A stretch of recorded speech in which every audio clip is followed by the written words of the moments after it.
Hey,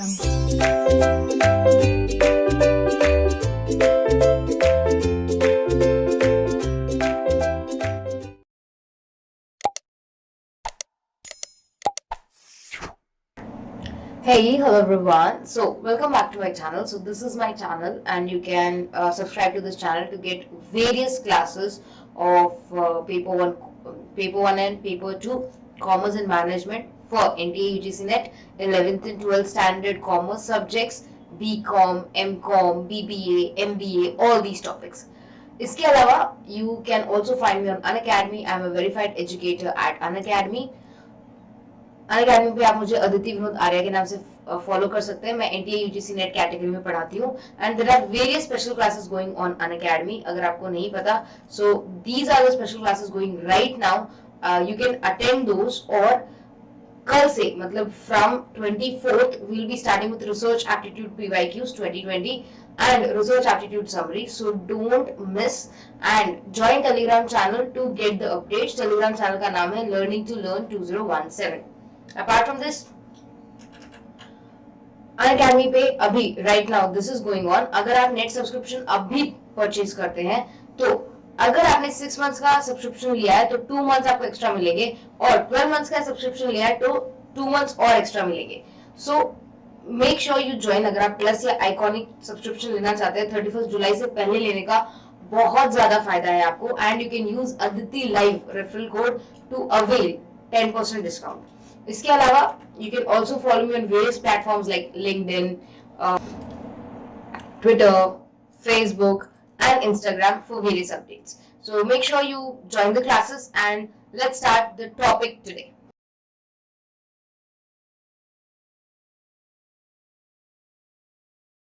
Hello everyone. So today हमारा topic होगा classical theory, sorry new classical theory. Classical theory हम already कर चुके हैं। क्लासिकल थियोरी क्या होता है?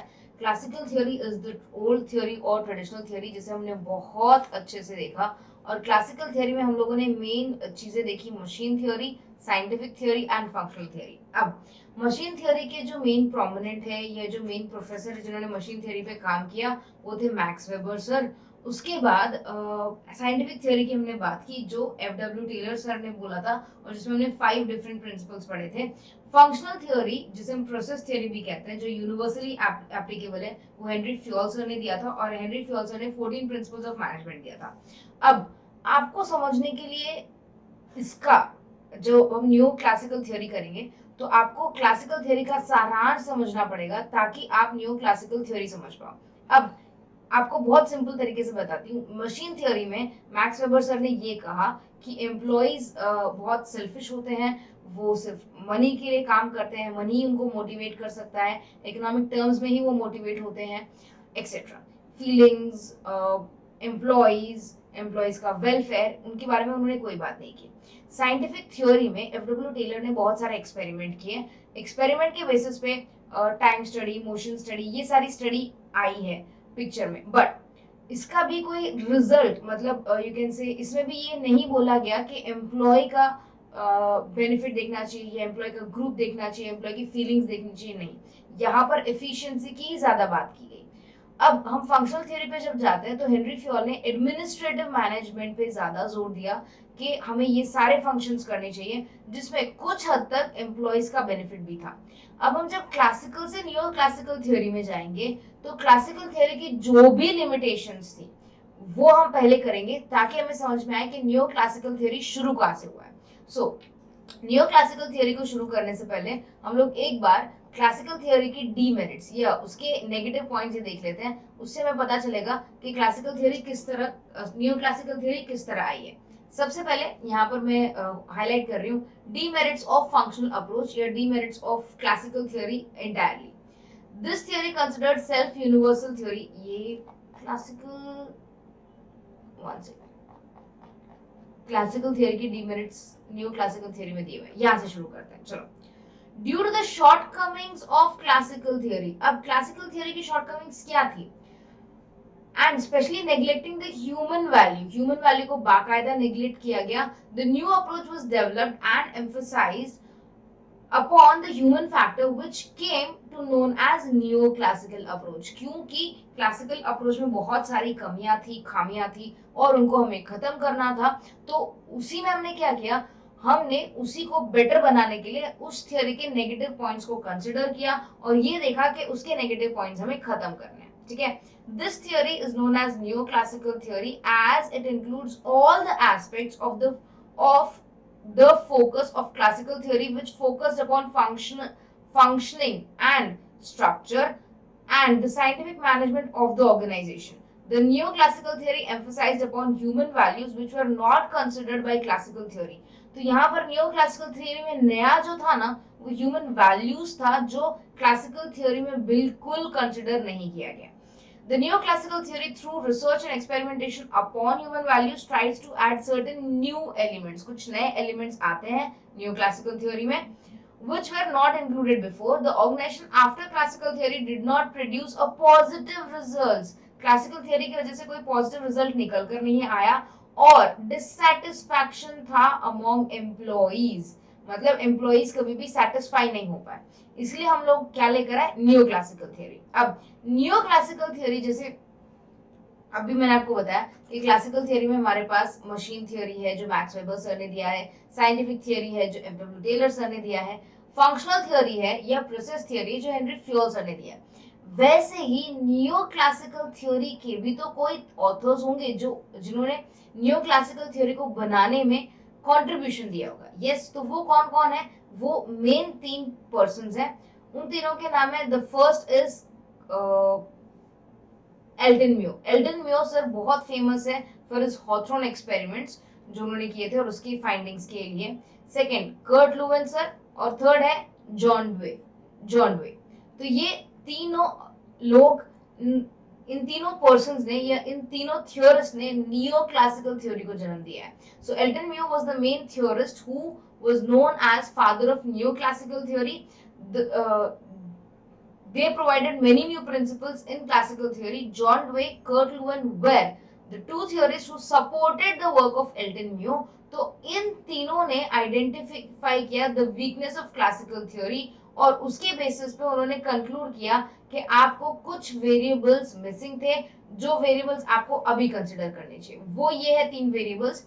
The first is communication variable, the second is participation variable, the third is leadership variable. ये तीनों वेरिएबल्स क्लासिकल थ्योरी में देखने को नहीं मिल रहे थे, इसलिए ये तीनों वेरिएबल्स के बेसिस पे अब क्लासिकल थ्योरी शुरू होगी।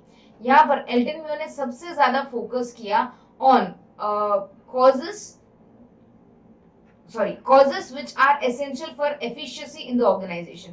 कि अगर ऑर्गेनाइजेशन में आपको ढंग से काम करवाना है, लोगों को एफिशिएंट बनाना है, तो आपको कुछ तो चेंजेस करना पड़ेगा। अब वो कौन से क्लॉजेस है जिसके ऊपर आपको फोकस करना पड़ेगा, ये पॉइंट टू पॉइंट में बता रही हूँ। The first, for amount of work carried, यहाँ पर बंदे की स्पेशलाइजेशन का कोई मतलब नहीं है। फर्स्ट पॉइंट जो है ना, आप यहाँ से पढ़ना शुरू कीजिएगा बेटा, यहाँ से, और मैं फर्स्ट पॉइंट एक्सप्लेन कर रही हूँ फिर मैं पढ़ा दूंगी। यहाँ पर बंदे की स्पेशलाइजेशन, बंदे को कितना काम आता है उससे कोई फर्क नहीं पड़ता। फर्क इस बात से पड़ता है कि वो किस सोशल कैपेबिलिटी को बिलोंग करता है, किस सोशल ग्रुप को बिलोंग करता है और क्या वो उसी सोशल ग्रुप में काम कर रहा है। क्यों? क्योंकि अगर एम्प्लॉय सेटिस्फाइड रहेगा तो वो ज्यादा अच्छे से काम करेगा। सो मैं इसको रीड कर देती हूँ, फटाफट आप देख लीजिएगा। लास्ट वाला पॉइंट है, point number 1, the amount of work carried out in any organization is not based on the employee's physical capability, but the performance depends upon the employee's social capability, कि वो सोसाइटी सोशल वाइज कितना खुश है। Second point में Elton म्यो ने ये कहा है कि एम्प्लॉय रैशनल बीइंग की जगह इमोशनल बीइंग भी होता है, उसको सिर्फ पैसे मोटिवेट नहीं कर सकते, कुछ ऐसी चीजें हैं जो पैसे से ज्यादा उसको मोटिवेट करते हैं। जैसे अगर कोई एम्प्लॉय अच्छा काम कर रहा है तो उसको क्रेडिट प्रोवाइड करना, सबके सामने उसकी सराहना करना, उसके काम को रिकॉग्निशन देना, सर्टिफिकेट देना, ये सारी चीजें भी एम्प्लॉयज को मोटिवेट करती है, सिर्फ पैसा मोटिवेट नहीं करता। So Elton Mayo emphasized upon the non-economic rewards rather than economic rewards and punishments like promotion, degradation, and according to him, the efficiency can be achieved if employees receive the certification of what they have done in form of a reward or a prize before the employees of the whole organization.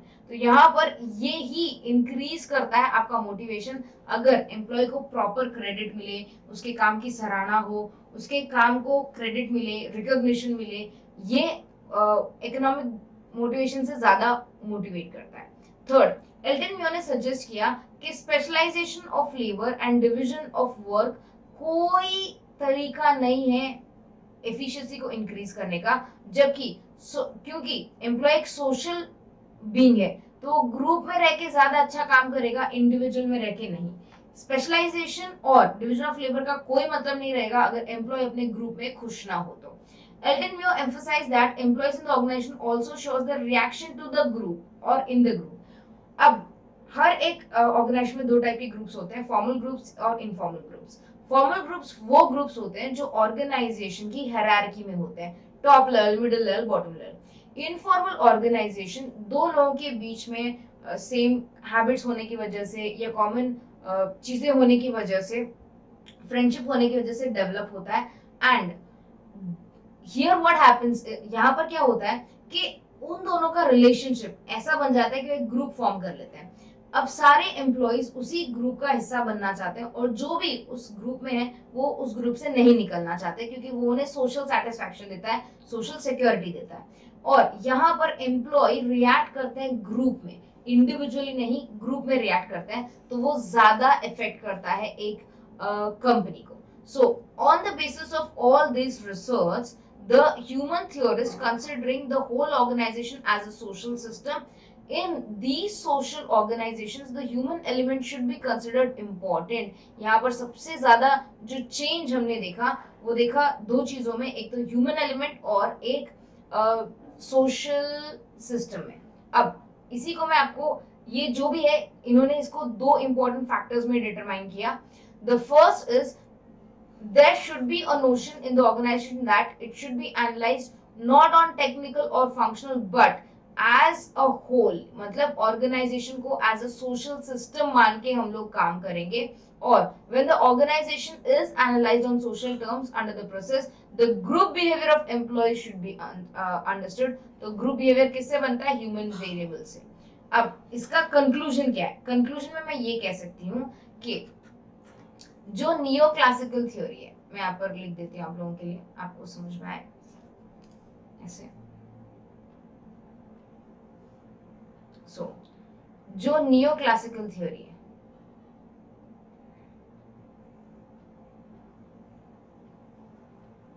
वो दो चीजों पे mainly depend करती है, that is social system and group behaviour. Group behaviour क्यों? क्योंकि employees group में काम करना पसंद करते हैं, इंडिविजुअली नहीं. तो यहाँ पर जो भी क्लासिकल थियोरी ने कंसिडर नहीं किया था, ह्यूमन बिहेवियर को कंसिडर नहीं किया था, ग्रुप बिहेवियर को कंसिडर नहीं किया था,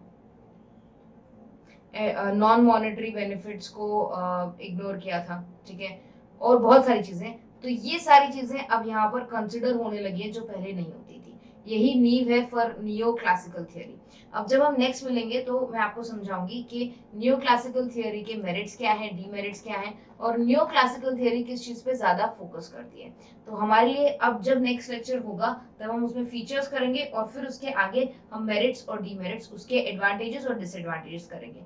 आई होप आपको इस सब्जेक्ट, ये टॉपिक समझ में आया हो. अगर बाई चांस कोई भी डाउट हो प्लीज मुझसे पूछिएगा, कमेंट सेक्शन में मेंशन जरूर कीजिएगा. Take good care of yourself, study hard, bye everyone.